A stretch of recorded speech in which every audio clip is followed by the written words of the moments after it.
Hello and thanks for checking out this video. This is a little video I've put together to show you guys how I actually process skin in my images. It's a technique called frequency separation, which has become quite popular over the last couple of years, or rather few years. And it's used a lot in fashion and a lot of magazines and portraits, that type of thing. It really blends out the skin and makes it really even, and also still retains all the pores in the image. You'll see a lot of images, if they're not processed properly, they look very doll-like. This particular technique keeps you away from that type of result. So I'll just quickly zoom in, give you an idea what it looks like. And you can see the amazing detail that's available in the skin still. So this is the final image, of course, and we'll start with the original raw, and I'll take you through the whole process. Over to File, Open, and open up the image that I want to process. This is an image I shot in about 2016. The model's name is Yana, and I shot her with a Canon 5D Mark II with the settings of ISO 100, f2.8, and shutter speed of 1/160th of a second, and a 200mm lens in my studio. Some of the things we need to start off with is, first thing I do is I head over to the lens corrections and enable the profile corrections. And you can see straight away the difference that makes. And what that does is actually apply presets for that particular lens. And you can see there the 70 to 200mm lens that I use, the f2.8. Next, I'll head over to the detail and I'll punch up the sharpness. And this is really about the only sharpening that I do in the whole image. Then heading over to our basic settings. First thing I'm going to do is actually change the temperature of this particular image. I'm going to punch this up to about around the 5200 mark, maybe 5300, somewhere around there. Yeah, that looks good there. And then I'm going to head over to a HSL adjustments, our color adjustments, and just add a bit more yellow to the image. Not much, not a great deal, around probably, yeah, about 10. 10 looks fine to me. Head over back to the basic window, and we can adjust some of the settings for this. Now, I usually play with this by sliding from left to right, plus and minus, and see which actually looks the best. So now I'm not going to touch the exposure because I can see it's quite well exposed. And have a bit of play with the contrast. I won't need much of that, maybe +4 will be fine. Highlights.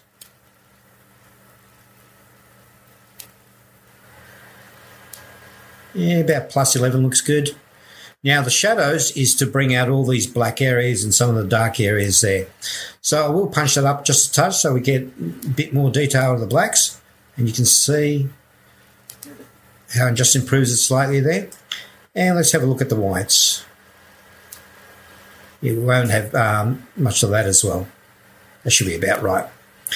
And also a bit of clarity in there, which kind of sharpens it up, sort of. And let's have a quick play with vibrance. Yeah, probably don't need any of that. I'm happy with that image. Okay, so let's import it now out of Camera Raw and bring it into Photoshop. There's a couple of things I need to do to the image before I actually go any further with actually the skin. And just like when you're painting a house, there's a bit of preparation to do, and that's what we'll do with this particular image. First thing I need to do is open up the layer window and Control J to actually duplicate it. That's one way of doing it, or you can just drag and drop to this little page icon there, and that duplicates it as well. Control J is just a little bit easier for me. What I'll call that is my base image. And the reason we do this is, or the reason I do this is just so I've got a base image that in the background image that I don't touch. If I ever need to refer to it, I can go back to it. Now, basically from this layer onwards, we'll start adjusting. So first thing I need to do is just change a couple of things, like adjust the hair there. Look, it looks a bit flat there, so I want to round it off a bit. Also, maybe tighten up this side of her chin and also bring out this part of her arm and bring in this side of the arm. Okay, so we do that by going to the Liquify tool. It's under Filter, Liquify, and with our brush tool, in this particular forward warp tool there, and adjusting the size of the brush area with the bracket buttons, we can then go in and have a bit of a play there. And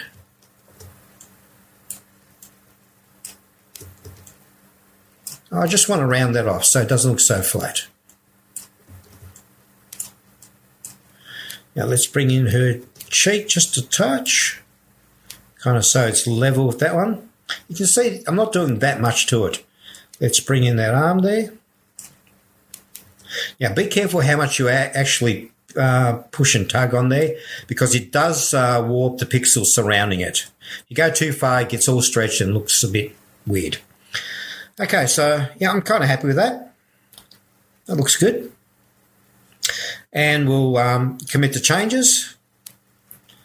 And before and after. You can see what we've done there.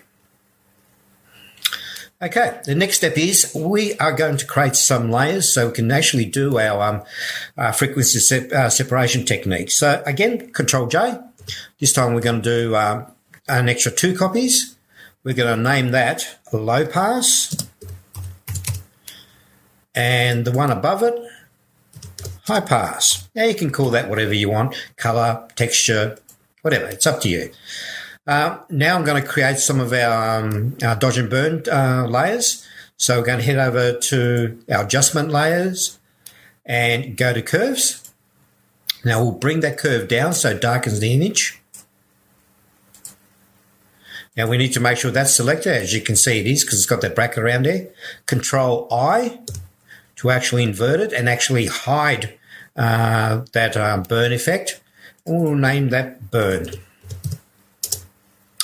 Now, again, back to adjustment layer, curves once again, but this time we'll head the opposite way and turn this into a dodge layer. Control-I to invert that, and let's name that dodge.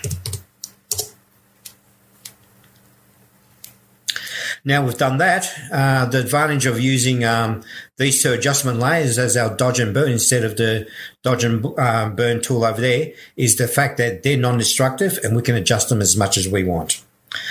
Okay, so let's set up our frequency separation passes. Let's head over to low pass. So we need to highlight that, but we also need to deactivate that high pass. That's so we can actually see what's happening on the low pass. Because the high pass is above the low pass, it means we wouldn't be able to see it unless we deactivate it, effectively hide it. So we have the low pass, and let's head over to Filter and Blur and Gaussian Blur. And you can see straight away it's blurred it. Now 18 looks actually pretty good to me already, but depending on the resolution of your image, things like when I use my Pentax 645Z, the images are 2-3 times the size. So I tend to need to have more radius in the pixels, or pixel radius, whatever the case may be. In this particular 20 meg image or 20 pixel image, about 18, 19 should suffice. So somewhere around there. Yeah, that looks pretty good. Now, you want to actually blur it so you don't completely lose the eyes, so you can still see the features, but the skin's actually been blurred. Okay, so that's our low pass. Now, we need to create our high pass. We need to select that and bring it back in again. And you can see, because we brought it back in, it's actually hidden the low pass, excuse me, the low pass layer. This time, let's head over to to Image, Apply Image, and that brings up our adjustment box. You can see it's turned the whole thing grey. What we need to do here is actually head over to our layer box there, and we need to select the low pass to get the details from the low pass layer and bring that in. So head over there, low pass, and you can see it's brought in all the details. Now, if you're using 8-bit, you keep the blending in subtract. If you're using 16-bit, you will need to change that to add. Okay, so at this stage, I'm using 8-bit, so we're good at subtract. Scale, we're 2, and offset 128. We hit OK. Right, we've adjusted that. Now what we need to do is head over to our blending mode and change that to linear light. So that's our layer that we're actually going to adjust and create the smooth textures with the skin. Now, what we need to do is zoom right in so we know where we're working, and head over to our clone stamp tool and adjust it using the bracket keys. Now, you want to have it as small as possible you can, but still a usable size. I want to keep that to a smaller size simply because when you sample it with your Alt key, you can see the icon change to a sample. You can then start sampling and cleaning up the pores. Any type of areas that you want to clean up, some imperfections and that type of thing, and just go through very methodically and just clean that up. The more time you spend on it, obviously the better results you're going to get. Rule of thumb is usually if there are permanent marks on the skin, like scars or moles, that type of thing, you don't want to clone them out unless they're a beauty shot, because beauty shots you tend to have, you want to have perfect skin. And clients tend to want to keep imperfections like that because that is part of their history. So we basically go around cleaning up the skin like so. And on straight lines, you can actually just zoom straight across like that. But be careful, sometimes it will leave funny results. So stamping is always better. But yeah, sometimes you can get away with just strokes of the brush like that.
There you go. So what we've done is evened out the skin pores, and as you probably noticed as I was processing the image, that I was only affecting the textures and not the actual tones of the skin, and that's what frequency separation is all about. So we've kind of smoothed out quite a fair bit. A couple of areas that are missed here and there. Quick fix up. Okay, so let's have a quick look. This is our before, and you can see a huge difference already.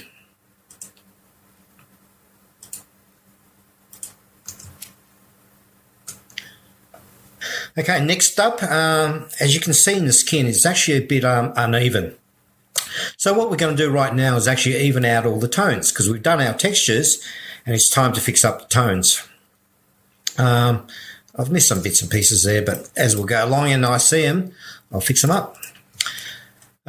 You can see most of the bags on the eyes have disappeared, but we'll clean that up even more right now.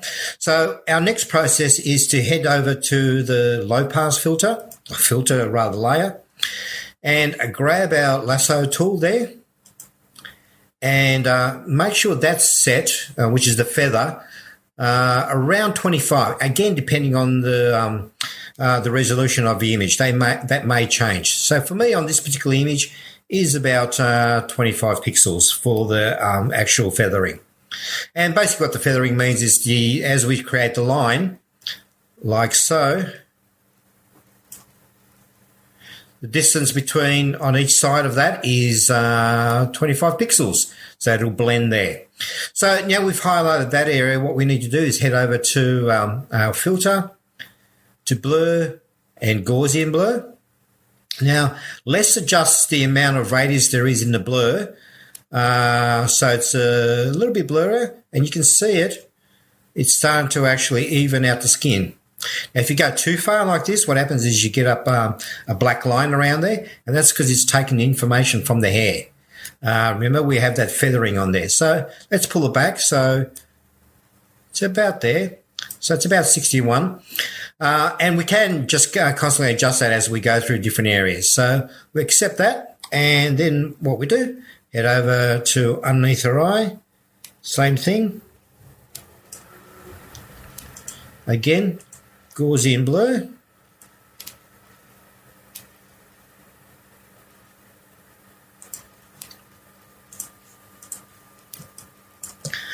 Underneath her lip, her chin.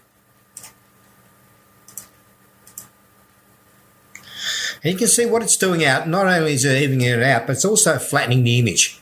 And that's where we'll have to bring back some of the tones through our dodge and burn layers.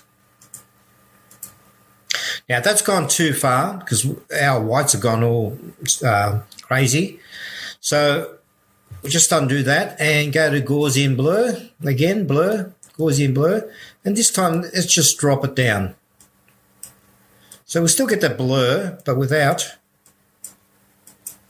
losing too much detail in the white area there.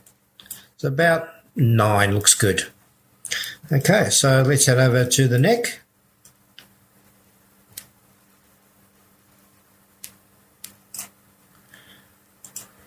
And I want to change that back to where it was before. So see how it's all gone dark again? We've gone too far, bring it back.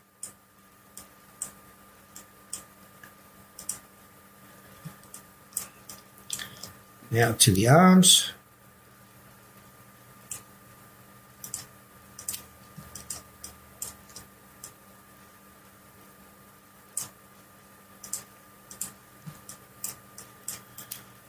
And there's our skin smoothing out. So again, before and after, huge difference there.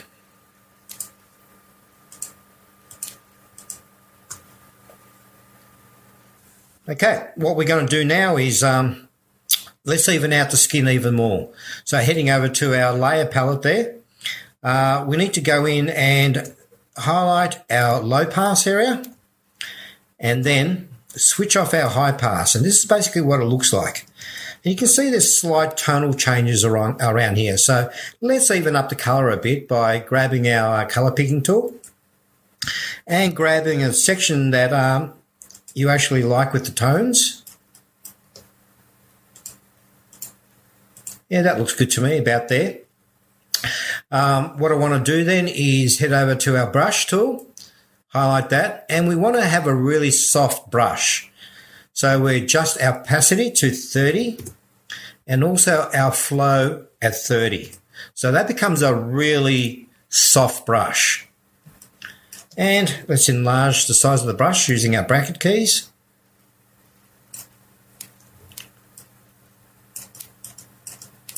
And even out the tones a bit more.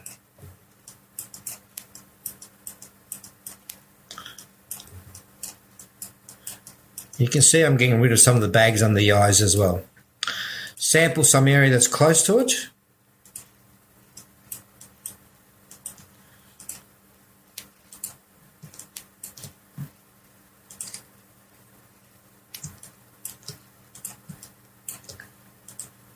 And we're evening out the colour tones.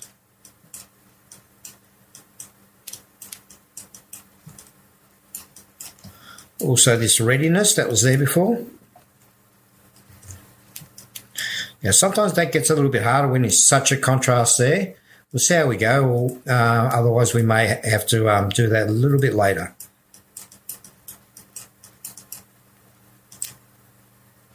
Yeah, we'll fix that up later. And that's pretty good there.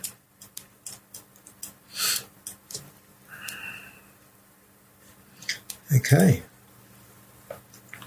You can see it's really flat at the moment. It's kind of a bit lifeless. So what we'll do, we'll start adding in our tones. Using our burn tool first, which is what I prefer. We need to increase that to 100%, our flow, and keep the opacity at 30%. Adjust our brush and we'll just go in there.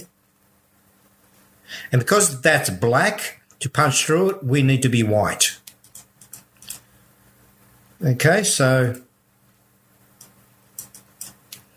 and you can see it's coming in very, very gently. Now what I'll do is just highlight just underneath the nose and also the bottom of the lip.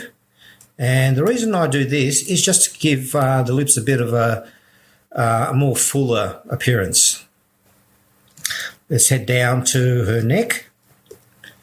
Let's highlight some of the shadows on her neck, like so, and underneath her chin.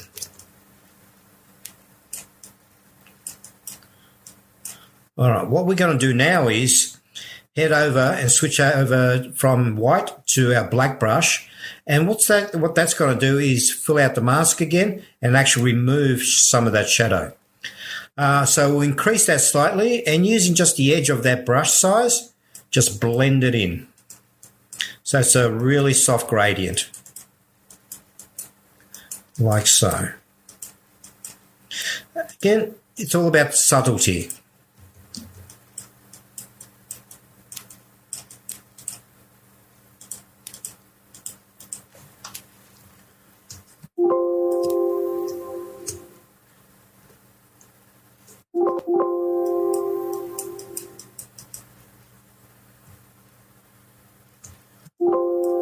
All right, what I want to do is highlight around the eyes just to make her eyes punch out a bit more. And now, let's do some of her hair as well. So,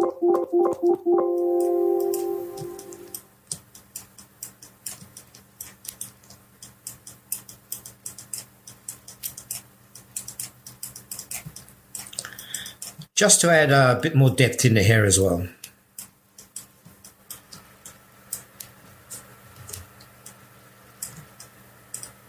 Oops.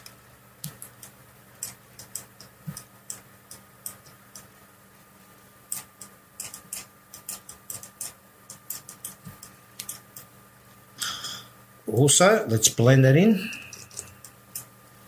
Oops, black tool.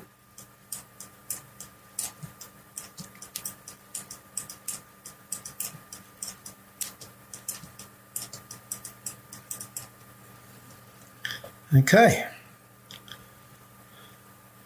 See, I've missed a bit there. We can go back to our high pass tool at any time, stamp tool, and let's fix that up there.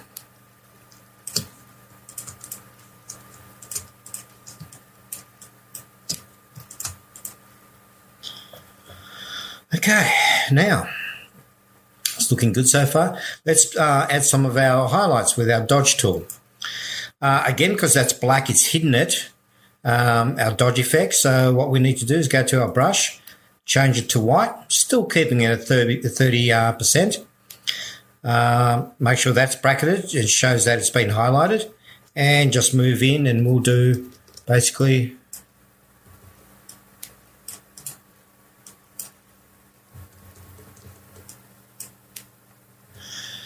highlight her cheekbones and for her forehead. And let's blend that in once again. We need to change that to black.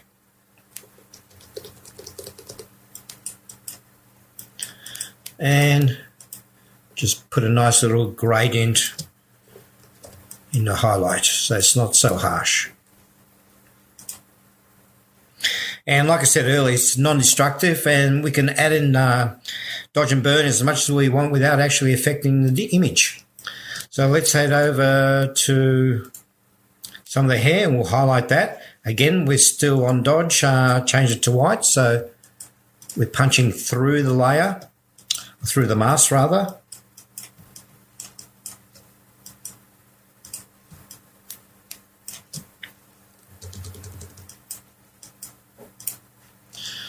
Burn it in. Let's add some highlights, or rather lowlights, or whatever the case might be.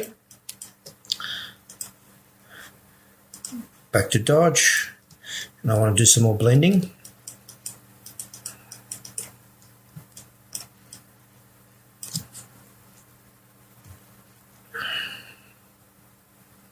Okay, there's our image so far.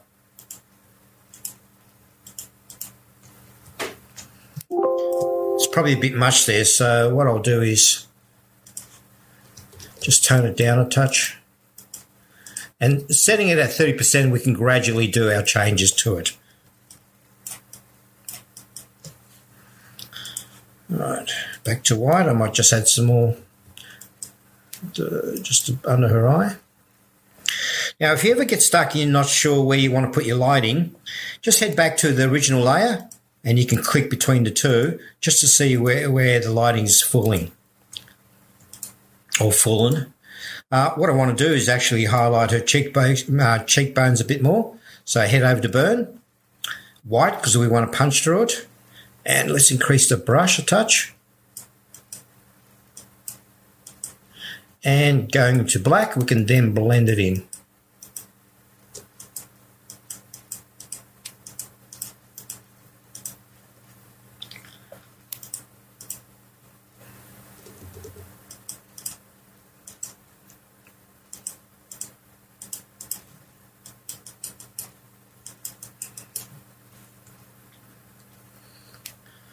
Cool. Now I actually constantly save. Haven't done it this time, but here we go. Okay, it's looking good.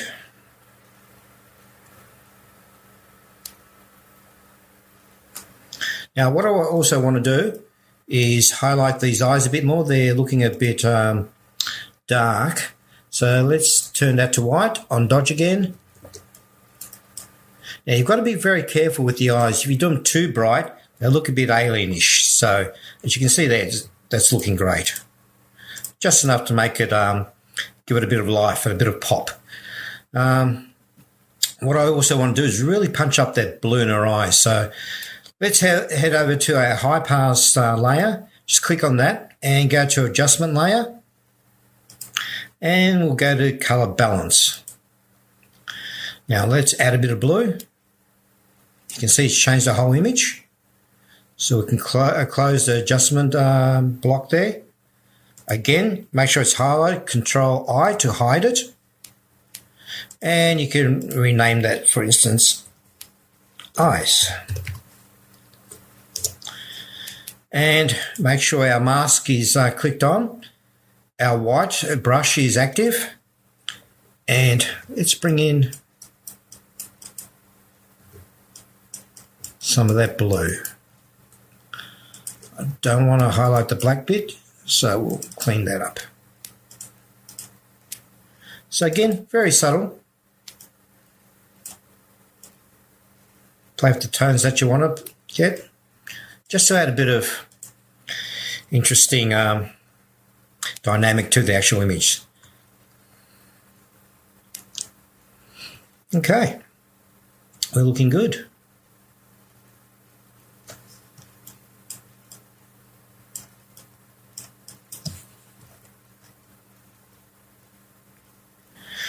Okay, there's our image. It's just about finished, I think. Just having a bit of a look for it. What I might do actually is add a bit of vignette, so really bring the attention to her face a bit more. So let's head over to our Dodge, click on that, and select a new layer, and we'll call that vignette. Head over to our black color and our fill tool or paint bucket. Let's fill that up and adjust the opacity right down.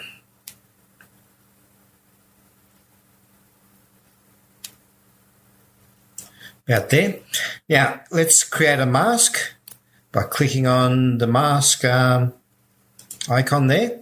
It's created the white block there, which is our mask. Grabbing our brush tool, making sure that's set at black, and let's make sure we're flowing at 100%. Now what I tend to do is totally mask her face. So the rest of it is darkened, and what I'll do, I'll just kind of adjust that to suit, like so. Now, instead of just having a big round or oval type shape there, what I tend to do is have a bit of a play and do some unusual shapes. So we're going to bring that down to about 30 and just add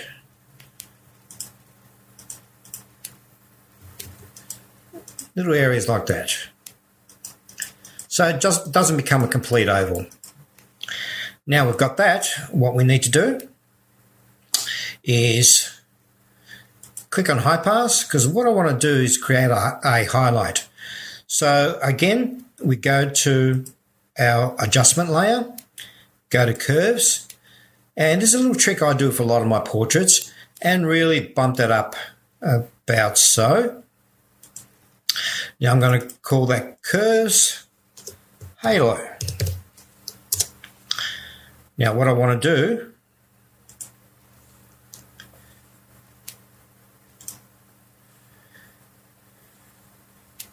is invert that so it hides the mask or hides the dodge. Grabbing our white, selecting color, bring it right up, and I'm just going to stamp it smack bang in the middle like so. Okay. Now what I want to do is actually mask up around her face. So we select black and bring that back up to 100%. And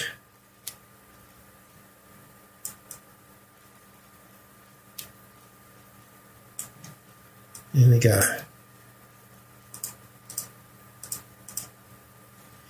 I think I might have gone over there.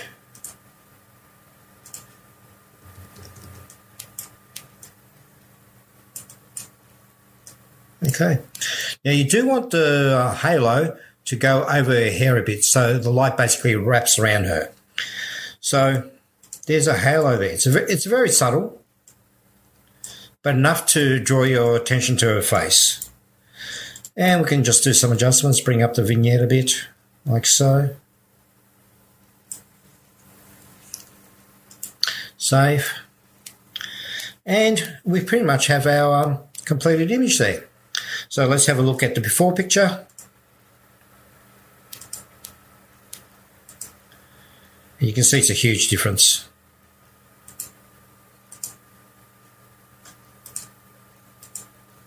And there's other things you can do, which I've just spotted there that I normally do. I just haven't in this particular image for some reason. Clean up some of these stray hairs. Back to the high pass once again. And make sure it's at 100%. And cleaning that up a bit.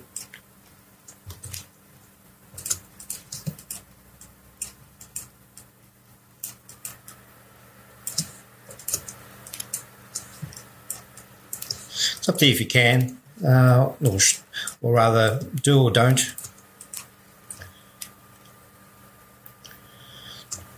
In the meantime, I do believe that's finished. And normally I would now flatten the image. In fact, I'll show you what I do here is, once I saved it once again, is flatten the image. Head over to Edit, Convert Profile, and change that to Working RGB. And now your image is ready to upload to the internet. Save it as a JPEG if you wish, or whatever file format you wish. And I do believe we're done. That's our image from start to finish. Thanks for your time.